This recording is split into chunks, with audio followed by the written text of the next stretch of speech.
Because Hi, welcome to Go Far Girl. Thanks for being with us today. We're back with Brittany, which if you missed her episode last week, be sure and go find it because it was super awesome. So, Brittany is the founder of Travel the Southwest, a travel blog dedicated to hidden gems across the American Southwest. She was raised near the Salton Sea and now she's based in Arizona. So, she brings a deep personal connection to the region.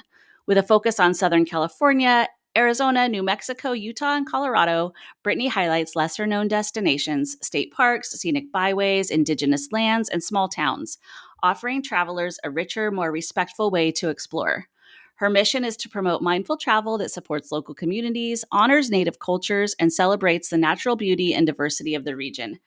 So, in this episode, Brittany's going to talk to us all about the American Southwest, her favorite hidden spots, great road trip itineraries for us, and just really how to make the most out of a trip to the Four Corners region. So, Brittany, welcome back. Thanks for hanging out with us again.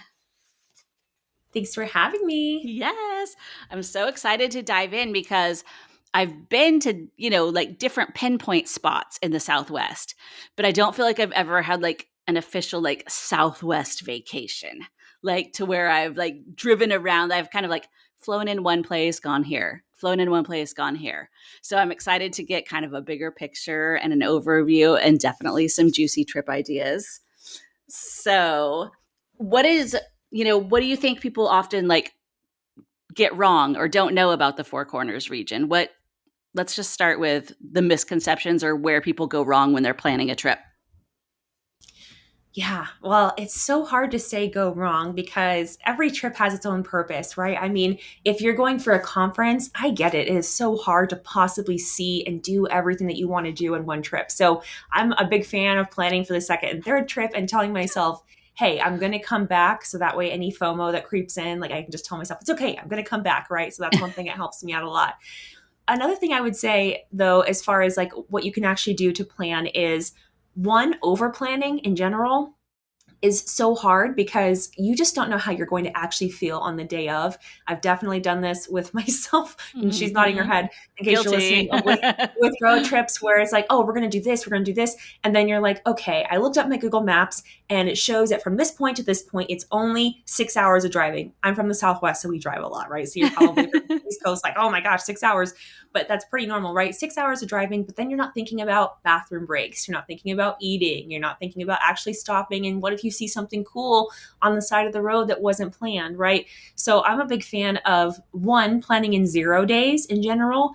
And then two, in 0 days, what I mean by that is not having anything specifically planned for that day. So it's kind of like a buffer, for, especially if you're traveling for a longer period of time, which I know usually in the United States, you only get like 7 to 10 days off at a time. So I totally get it if you don't have that. But if you can, build in those buffer days because I often find out about these really cool things from locals or from people that are around the area. And then I get invited to things. And then I'm like, this is so cool and better than what I would have had planned anyway. So big plan of planning in 0 days and also just planning less per day. You wouldn't believe how many clients I have will say, is this it? And I'm like, oh no, trust me. This is going to be plenty because you're going to This is want the to rest. skeleton. This is I'm like, trust me, you're going to want to rest. And honestly, that's when all the magic happens anyway, right? Is like when you get invited to someone's house or, or invited to a party. And that's another thing too, I would say is like, let yourself be a little more open to saying yes to things that maybe you wouldn't normally. And I totally get it as a woman. If I'm traveling solo, I'm a little more on guard. But if you assess the risk and you're like, it's probably going to be okay. Let me give you an example. I drove from Phoenix to Flagstaff with a friend who had never been to Arizona before. So I was like being her little tour guide.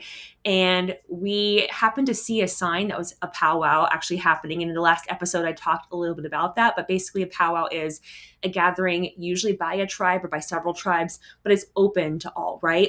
So they said it was happening. And I was like, have you ever been to a powwow before? And she said, I don't even know what that is. And said, all right, so we're turning, right? We're going into this.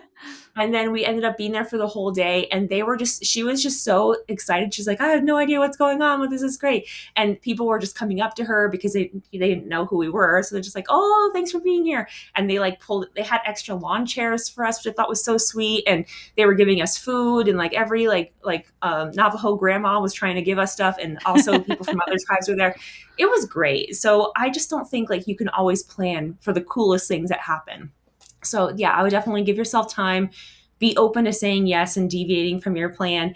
And then related to that, also with money, and this is like a financial thing, but also when you're booking, it's helpful. Try to book things with flexible cancellation policies if you can, because if weather happens or if you just get really tired, then that way you have that flexibility and you're not stressed out about it. Love that. So, would you limit yourself from visiting in certain seasons? I know, it's the desert, most of the places, it's very hot, but you also have mountain areas in there too. So, if someone can only get away in the summer, where would you help them plan a trip to? Love that question, especially as a former teacher, because summer was the only time I really Right. had for the longest time. So, definitely, if you have not been to the desert before, I tell people don't try to hike or be outside in the low desert during the summer. It is too hot. Even people who are very experienced don't go out during the day in the summer, right? But if you are coming to Arizona in the summer, Flagstaff is great. I love all the higher elevations. So if you are going to go to Flagstaff, for example, that's a great entry point for the Grand Canyon, which I'm sure you already know about. But then if you go north, you also have the whole Navajo Nation, you have Tuba City, you have Page, which is where you have that famous shot of Horseshoe Bend that you've probably seen. You're just a couple of hours from Lower and Upper Antelope Canyon, which is where you see those photos of the people getting those. I don't even know how to explain it without showing you, but the photo of like that you see the sun coming through and everything just looks like so otherworldly.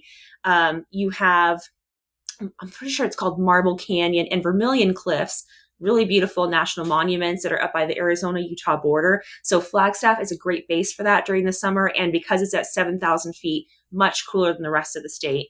You also have the White Mountains, which does not get enough love. So I mentioned in the last episode that I lived and taught on the White Mountain Apache Reservation, but that whole region is called the White Mountains. And that's also about 6 to 7,000 feet, or even up to like 12,000 feet, depending on where you are. So Oh, wow. significantly cooler during the summer. Yeah, Does that get snow? it does. Yeah. We got snow actually on the reservation too. It was really fun. That's cool. So, it Yeah. could be a winter destination too. Like, Yes, yes. And actually, we have people are surprised to find that Arizona has three ski places. So we have one, yeah, we have the Snow Bowl, which is in Flagstaff. We have one here in Tucson, which is actually kind of funny, but we have this thing called Sky Islands here. So there are these really tall mountains in the middle of the desert, but they have high enough elevation that you can get snow on them. And then we also have one on the reservation that's actually run by the White Mountain Apache tribe. So we actually get a really good amount of snowboarders and skiers to come during the winter. So that's like a fun fact about I Arizona. never knew, especially the one in Tucson. That's really surprising to me. And I'm trying to The visualize when I was in southernmost in the Tucson, US. like how, yeah, that's crazy. I know, and you wouldn't think so. It's actually kind of interesting. So I was like looking a little more into that, and actually a lot of that tourism is from Mexico. So we have like Mexicans living in the Sonoran Desert, right? And it's Right. actually closer for them to come here than to go, into the mountainous regions of Mexico. So that's kind of fun. Oh, that's interesting. Okay. So that's our winter destination then. Where are like some can't miss places? Where do you think you said the White Mountains, that doesn't get enough love? What are other places that don't get enough love? Because we all know the highlights, right? We know Grand Canyon, we know Scottsdale, things like that. But as someone who's lived there and who has traveled around that area, I know you know the good places that we don't know. Yeah, okay. So definitely strawberry and pine. If you like kitschy, cute mountain towns, very, very cute strawberry and pine area. And it is higher elevation, so you could go during the summer. It's also next to Fossil Creek slash Fossil Springs, which is beautiful. It's like blue green turquoise waters. You do need to have a permit, and I think it's offered on like a random lottery basis. So I believe in April or maybe it's February. I have to look up the specific month, but it's like as soon as they come open, you have to apply. And I believe they are staggered. So that's one that you kind of have to plan ahead, but beautiful region. Payson is another one that if you're local to Arizona, you know where it is, but you probably wouldn't know that if you're not from Arizona. But Payson is slightly elevated too. It is very busy on summer weekends, so I would go there summer weekdays, but very cute, especially if you want like a cabin getaway kind of thing. And there's all kinds of like little waterfalls and places.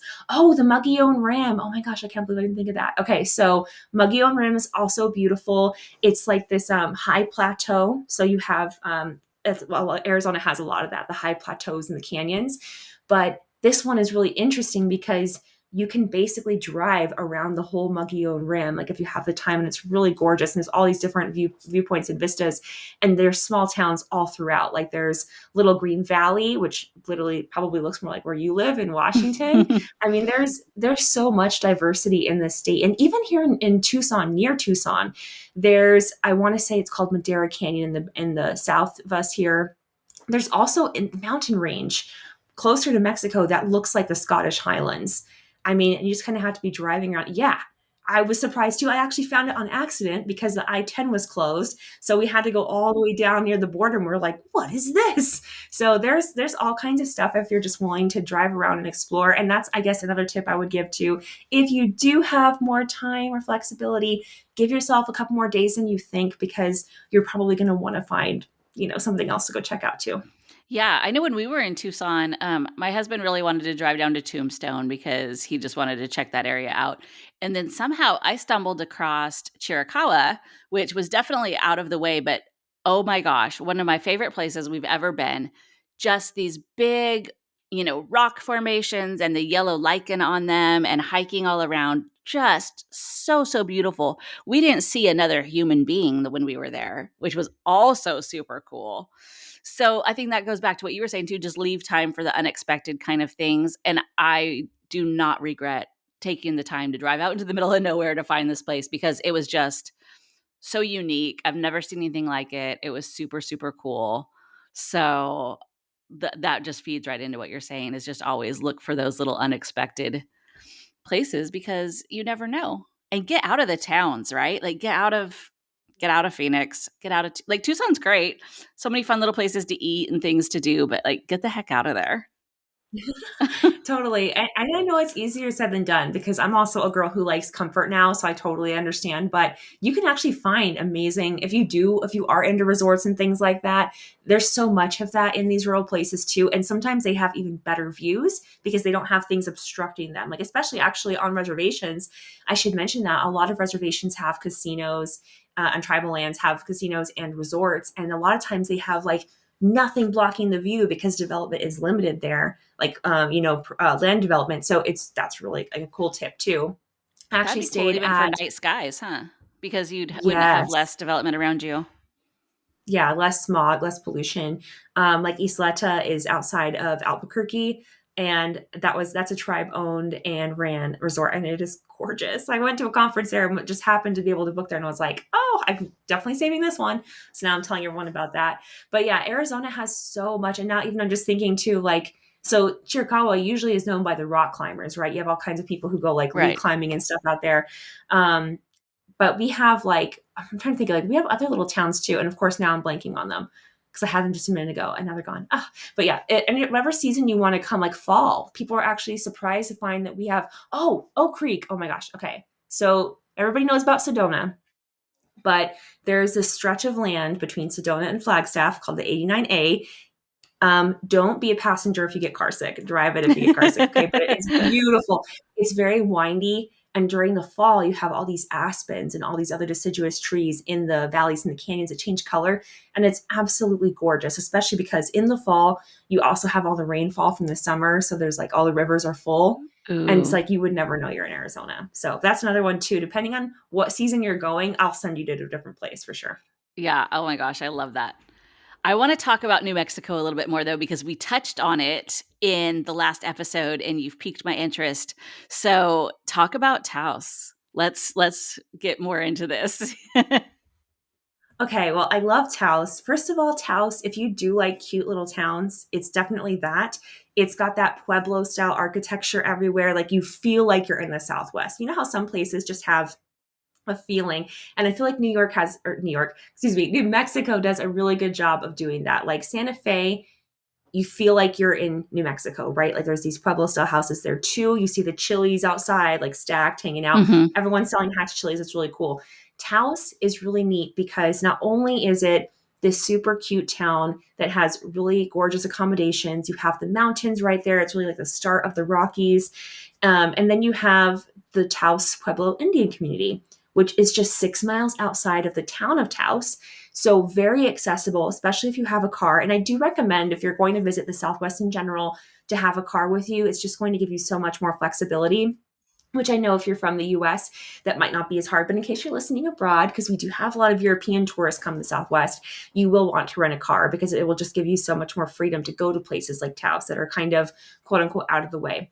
But yeah, so that's really pretty. And then if you go during fall, which I highly recommend, there is this Circle of Enchantment, which is this basically road trip. And you go through all of these beautiful places. Angel Fire, which is another big tourist spot for snowers and skiboarders, or skiers and snowboarders, skiers and snowboarders. And then you also have all these other little cute towns. Eagles Nest, I think, is one of them. And they have all these lakes. And spend the whole day doing that. Don't plan anything that day. And each one I just stopped, took photos, hung out, enjoyed the forest. And the cool thing is because the elevation changes at each stop, you get different trees that are in different peak foliage. Oh, You cool. get a slightly different view. Yeah. So that's really pretty. So I'd say spend the day for that. There are also all these other little towns that you can use Taos as a home base. And also, I'll say when you are going to Taos, or if you're looking into it, look at the time of year because they have many arts and music festivals too. So you'll see artists come from all over the Southwest to sell and showcase at Taos. And especially if you enjoy like turquoise jewelry, artisan handcrafts, that's actually one way that many Native American communities make their livings is by selling artisan work. You'll see a lot of it for sale in Taos. So that's another really cool thing if you're interested in that. So cool.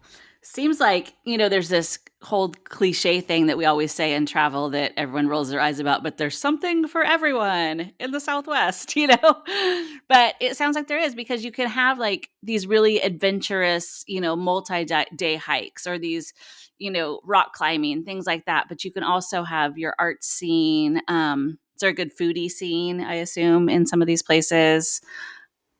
Oh yeah, for sure. Taos has some amazing restaurants, and I mean, all these places do. Like Tucson is actually a city of gastronomy. I know we were talking about New Mexico now, but Arizona is as well. I think that each place has its own. So New Mexico definitely has a lot of Tex-Mex, right? Like if you go to Santa Fe or Albuquerque, especially, you'll see that. And then as you start heading more north, which Taos is more north, it's kind of closer towards Colorado, you will see I'd say it's more cosmopolitan, honestly, but really good Mexican food there. I'm trying to think of all the places. I actually went, it was so interesting. I went to a Peruvian restaurant of all places in Taos. That was so good. It was like a Peruvian steakhouse, and Ooh. talked to the owner. And she said, "Yeah, I'm from Peru. I moved here 20 years ago." I said, "All right, I'll open a restaurant." So Taos just attracts the most interesting people. You just have the greatest conversations, which is a big part of travel for me, is meeting people. So yeah, definitely if you're a foodie, and I mean, we mentioned Scottsdale. So I feel like no matter what you like, oh, wine. Oh my gosh, I didn't even touch on wine yet. Okay. Northern Arizona and northern New Mexico have an amazing wine scene. And it's so interesting because it comes from when the missionaries came back in like 15, 1600s, when this was still part of like Spain and Mexico, kind of this region was. So Catholic missionaries came and they wanted wine for communion. So they actually planted vineyards, and some of these vineyards are hundreds of years old, like actually older than our country, which is kind of cool to think about. So yeah, you can go if you like wine. There's like a huge route through New Mexico and northern Arizona that you can do. So literally, I hate saying something for everyone too because because everybody's so different, but whatever you like, honestly, you can find something for that. And I wouldn't say that every town or experience is for everybody, but definitely whoever you are. And I think that's a big thing too, is like travel is self-awareness, right? Knowing who you are, what you like, what you don't like, that definitely helps to make sure that you have a better trip too. Yeah, I think that's important too because there's definitely things, that appeal to different people. So if we're talking like soft adventure, right? I know that you mentioned soft adventure a lot. So tell people what you mean by that and then kind of where you would guide us. And like soft adventure with a nice bed, right? Like I'm not trying to sleep on the ground anymore. I'm over it. I don't, Yeah. Okay. So, soft adventure for me, I'll give an example. So, I went to Utah for Zion National Park, which all of us probably know about. But did you know you can go extreme river tubing in the river by Zion? I did not until I went. And honestly, anything with the word extreme in it kind of makes me go, "Ooh, I don't know if that's for me." Yeah, that's not Soft for me. So soft adventure, let me just explain. Soft adventure is when it's like a little uncomfortable. Like your heart kind of goes like, oh, I don't know, it's kind of scary. But it's not something that's like going to require you to have usually a certain level of fitness to participate. So I would say the extreme river tubing, it was not really that extreme. It was just because you have like in rivers, let me give you an example. Arizona, by the way, we have two wild and scenic rivers, which is a big deal about our state. But also just in the Southwest, there are many rivers. It's kind of amazing. So there's a lot of kayaking here, canoeing here. And by Zion National Park, what's special about that is you have these tubes, like lazy river tubes. You can think of it like that, except for there are rapids. So the river water is a little bit higher. I just think our rivers go up. But it's actually not as scary as you think. It's more so funny as long as you can swim, right? But make sure you can swim. But yeah, I fell out of my tube probably like 6 times, had to go find it again. It was honestly really fun. It was honestly hilarious. So I like stuff like that where I can like have fun and I'm not going to be like super concerned about not having the skill for it. And I'm sure people can relate. Or like maybe even just your body type. I know there have been times where I've gone on tours and things and been like, oh, I don't know if I can actually do this. Like, do I have the level of fitness? Is my weight going to be a problem? I know that's something that many people can be like really self-conscious about. I think especially as women, just internalizing us for so long. So I tend to look for soft adventure because I'm like, okay, I know I can do this. Unless it's something I'm specifically training for, then that's a little bit different because the trip is like that purpose.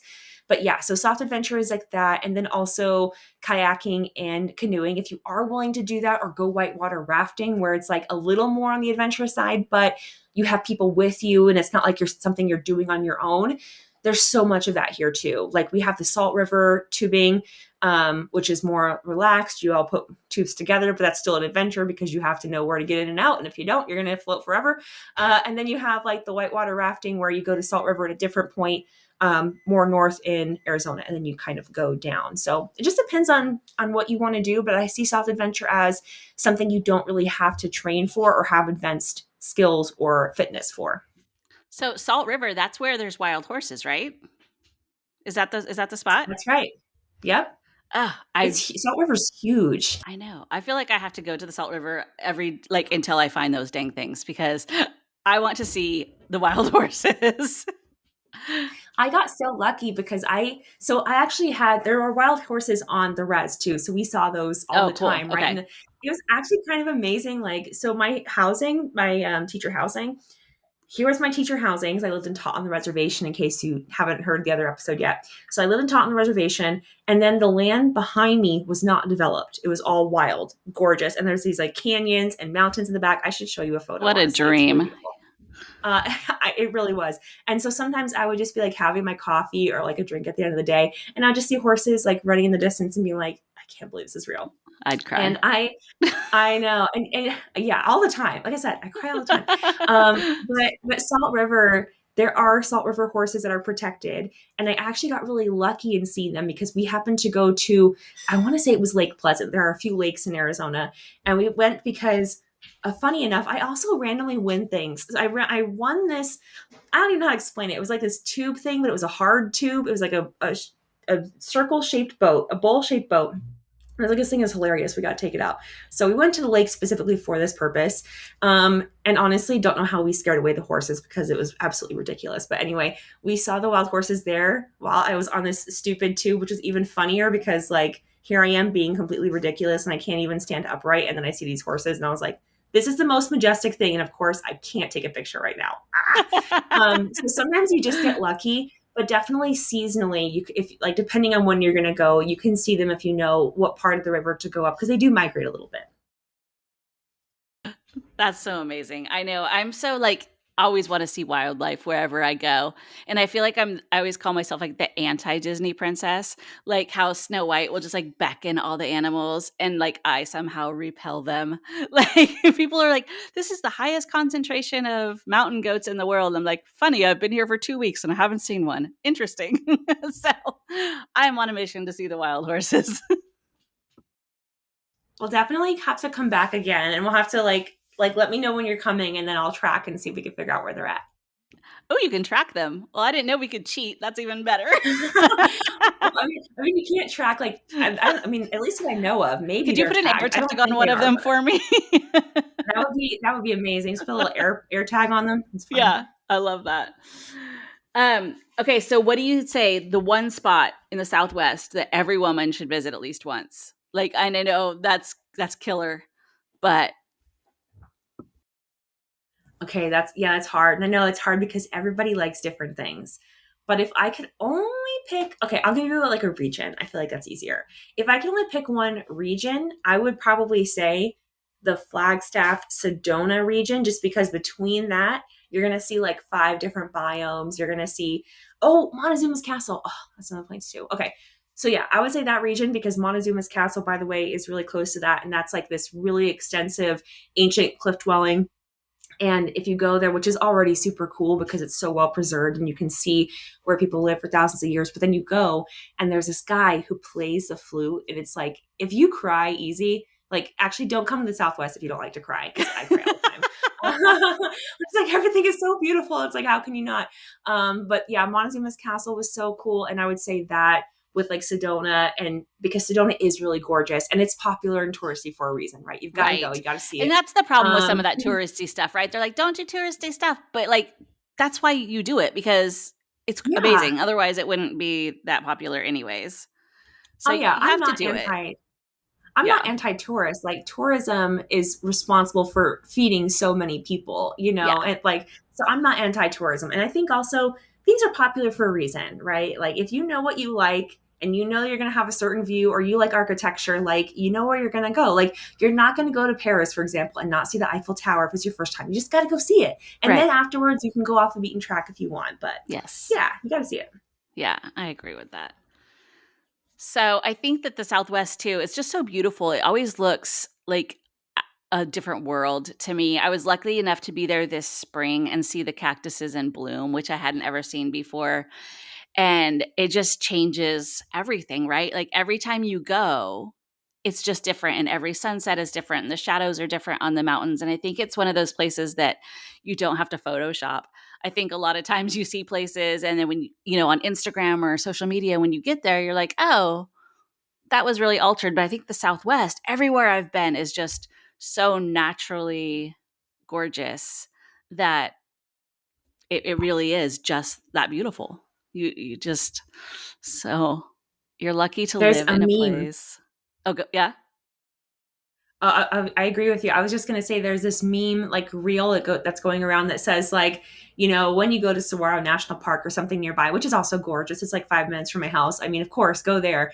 But then it's like the best sunsets I've always seen have been like when I'm in a Target parking lot and you look out and you're just like, oh my gosh, like it's just like red and glowing and you're like, why is this not happening when I don't have my camera with me? Dang it! Exactly. Like Exactly. it's always how it's always how it goes. So but yeah, but there are some things you can do, by the way, if you do like photography. Desert's also great for that, right? I mean, increase your luck, go out during golden hour or even in the morning when you get that really softer blue light or red light, depending on when you go out. So I mean, there's all kinds of stuff you can do or see. But if you love natural beauty and animals, oh my gosh, where I live specifically, I live in Northeast Tucson. I regularly see in my backyard bobcats, javelina, which are like little wild pigs. I just I finally saw see one little for the bunnies. first time. Oh, aren't they so funny? They're They're just such so funny little cute. creatures. Yeah. Yeah, if you love animals, there are some scary animals though as well, So always check your shoes. There's scorpions and rattlesnakes here. It's part of life.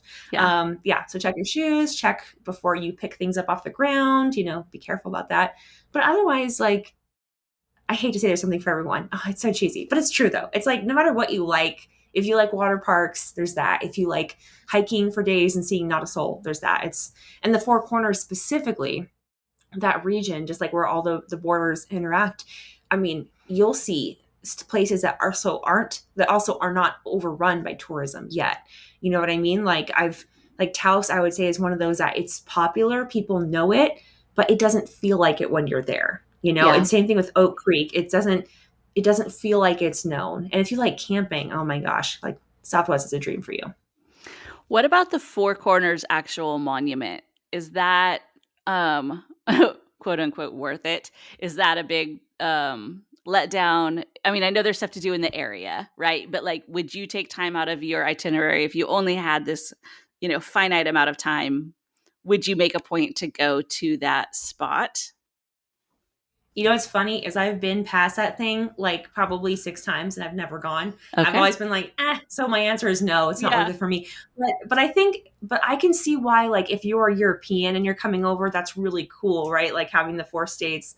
And I mean, if you're just like into, I mean, there is some history to it that's pretty cool. But yeah, to me, it's not just because I know what I like. And that's another thing too, is like, I know what I like. I like wide open spaces, or I like rivers and lakes. And that's what I want to see, and wine, and like I know what I like. So I think that you need to know what you like, because I mean otherwise you're going to get FOMO all the time, because there's something cool like every mile. You're going to be stopping forever.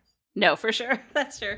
And you kind of touched on it a little bit. I want to go back to safety just for a second. For people who don't know, people that don't live in rattlesnake country, people that don't check their shoes for scorpions, the one thing I know for sure about Arizona any time of the year, you need to stay hydrated. Drink more water than you think you should. Turn back on your hike when you get to half your water, even if you're not at your destination. Hike first thing in the morning or in the evening. Don't go out in the middle of the day, even if you think it's just hot. It's not just hot. Like you're going to die. What are some other things that people that aren't from there that we don't think about? You're so right. And I also just want to say, sadly, there was just in the news the other day that someone passed away here from I exactly saw that. that. Yeah. They went out too late in the day, and this was someone from Arizona. It wasn't even a Hmm. tourist. So Yeah. sometimes you can get too confident when you live here. Yeah, exactly everything you just said, water, and then also sunscreen. If Oh, it, yeah. it sounds silly, especially like if you have like complexion like I do, I have to put on sunscreen honestly like every 30 minutes to an hour with how high the UV is. And I just don't hike like in the low desert here. I don't hike basically from mid-May until September. It's too hot. It's not even fun, right? And if I have to do something outside, I'm doing it really early in the morning, like really, really early before the sun gets up, or late at night. There's just no other way to really do that. Don't mess around with that. It's not worth it. Do stuff that's indoors, or go north. That's what everybody here in Arizona does. If you live in Phoenix or Tucson, you're going to the White Mountains, and you're going to Greer, Flagstaff, or even down south, like Mount Lemmon here in Tucson. I mean, there's a reason those places are popular by locals, right? It's because we just know that's the only way for us to be outside. But sunscreen is a real thing, because you don't want to get skin cancer. Or even just getting sick from sunburn. Like you can actually get really sick from getting sunburn, dehydrated. You can ruin the rest of your trip. So that's a thing too. And then also if you're traveling solo, if you are staying at a hotel or even like a campsite or glamping site by yourself, I know we haven't really touched on it yet, but I know you have a lot of solo travelers, solo women travelers in your audience. I would say make sure that not only your door locks, but I would put like, if you can put a door stopper in the bottom, that's another safety thing too. And also make sure someone always knows where you are, especially if you're hiking. Like make sure that someone is extra aware that you're going hiking, let them know the trail, share everything. I actually share my location with my husband, because I'm like, if something ever happens to me, I want him to know exactly where I'm at. And then I also have a Google Doc with my itinerary, and I update it all the time if I change my plan, so he knows where I'm at too. So yeah, those are all just safety things. Yeah, I think that's smart. Traveling solo doesn't mean you're completely on your own, right? You're out there on your own, but you do need to have a connection to the real world somewhere and someone that is actively monitoring. My kids follow me location. All three boys follow me. And I was in Hot Springs, Arkansas a couple weeks ago, and I got this call at like 2 a.m. And my son says, "What are you doing right now?" I said, "What? I'm sleeping. It's 2 a.m." He goes, "Oh, well, your location's in the middle of the lake and it hasn't moved in like 3 hours." Well, my hotel was next to the lake. And so I guess my pen just looked like I was in the middle of the lake. And he was just like, "I was just making sure because you haven't moved in a long time." And so I was like, "Oh, that's sweet."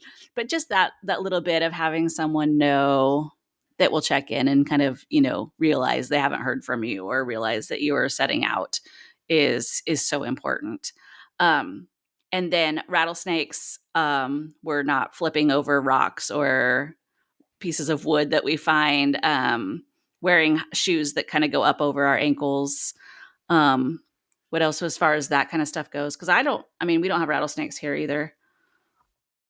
Yeah, it's a hard one. I forget too about that. So with the sandals or shoes thing, I also don't take that advice, because I hike in sandals, so just have to be extra careful. But another thing I know, going in straight here, but also I hike Typically I hike during the winter when they're not as active anyway. Right. So that's another thing too. I don't really hike down here during summer. But if you are going to go out even spring, if it's warm enough, they're active. I would say, yeah, over the ankle. That's also better anyway. If you're going to hike and wear boots over the ankle, especially if you're not used to the rockier terrain, that's good. And then another thing that's just kind of a fun fact, but also good for you to know. Even a rattlesnake's head, the venom is still active for 2 years after, even if you were to sever its head. I know it's really gross, Yeah. but No, I'm I knew telling you that. this That's because crazy. Yeah. oh, you did know that. Okay. Well, in case you're watching and listening and you didn't, because even if someone like, because a lot of times like ranchers and stuff, they'll sever the head so that way their livestock isn't, accidentally finding it and trying Yeah. to eat it or whatever. And they'll bury the head, which is also weird, kind of a weird thing. But now you know. So yeah, so it's still venomous 2 years after, so you don't want to mess with that. And also baby rattlesnakes. So if you're especially out during spring or early summer, baby rattlesnakes don't have a way to regulate how much venom they release. So baby rattlesnakes can actually be more dangerous than an adult rattlesnake. So that's another thing too. And also they don't know when to use their rattle all the time because they're still learning, they're still growing it. Right. So I would just be really really careful and definitely don't. I know that I want to say I know that no one would do this, but don't mess with any animals. Don't feed any animals just in general, because even if something seems friendly, you just never know. Like wild animals are wild, right?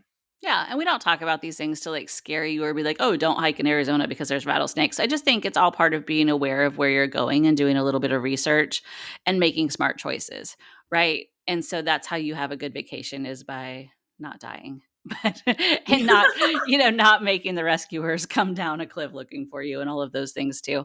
So it's not to say like, "Oh, there's all these dangerous things, don't go." It's just like be aware of your surroundings and make good choices.